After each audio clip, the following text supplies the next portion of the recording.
Oh no. Sontan just came up and asked me if I will be the jerk secretary. We've only seen each other for 3 days and there's been like non-stop drama. If I have to work together with him for 3 whole months, I might have to resort to being a warrior, sorting off his attitude. If I tell them that I don't want to work with him, it would be so unreasonable and unprofessional. I mean, I guess I don't really have a choice. I have to be able to separate personal life and work life anyway. Maybe it won't be so bad, because he's pretty focused when it comes to work. And I am a professional. I have to be able to handle it. You must be my new secretary. When she opened the door, her expression was just as I had imagined. Coerced. Please, have a seat. Doesn't look like you're too happy about your new position. But you don't need to make that face. I don't have any hay for you. What? What am I gonna do with hay? Well, since you're making such a long face, I thought you were gonna turn into a horse. And there it is. I haven't even done anything yet and he's already starting with me. How are we going to be able to work together? Was that supposed to be a joke?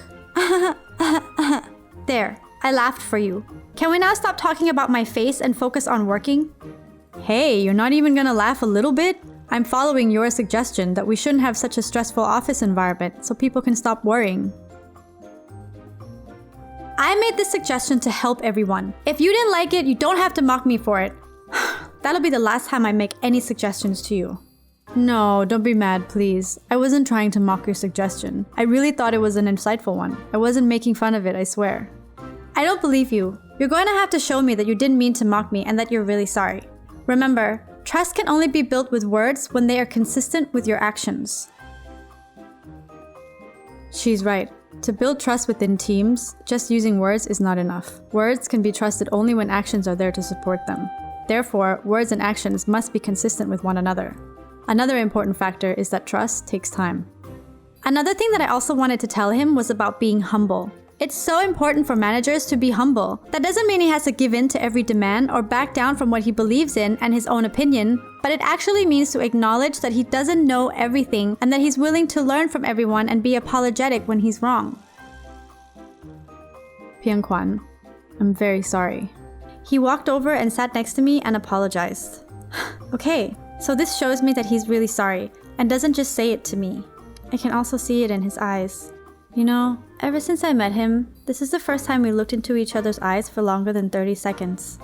My cheeks are starting to feel really flushed. Oh my god, if I have to look at him any longer than this, my cheeks are going to explode. Can you please go back to your chair? Do you forgive me? Yeah, sure. Now please go back to your seat. After he went back to his seat, I started to feel my face cool down a bit. And I finally felt like I could breathe again. He saw how I was reacting and so asked me, "Are you okay? Are you sick? Do you need some ammonia or water? I can go get it for you." I'm fine, thank you. Let's start working. You know, even though you say that you accept my apology, I know that deep down inside, you're probably still mad. And I will really have to show you how much I want you to forgive me. I really want to build this trust between us. He looks so serious. I wanted to tell him that I actually forgave him already. He's trying so hard to win my forgiveness. And with his puppy dog eyes, how can I not? But I'm not gonna tell him that. It's like you said, it takes time to build trust. Okay, then let's start work. I would like to know every employee's history. I've already sent a request to HR to send me the paperwork each employee has filled out about themselves for the company.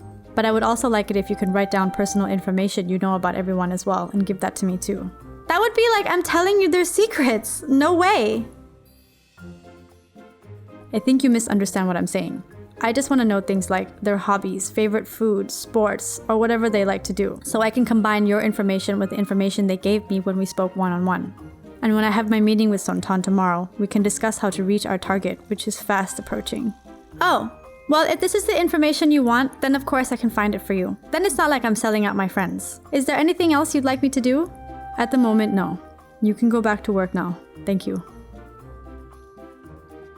So he seems to be getting better. He's really learning how to talk to people better. Maybe my secretary life will not be so bad after all. I mean, he's not a bad person. So to be able to work with a good manager for a long time would actually be pretty great.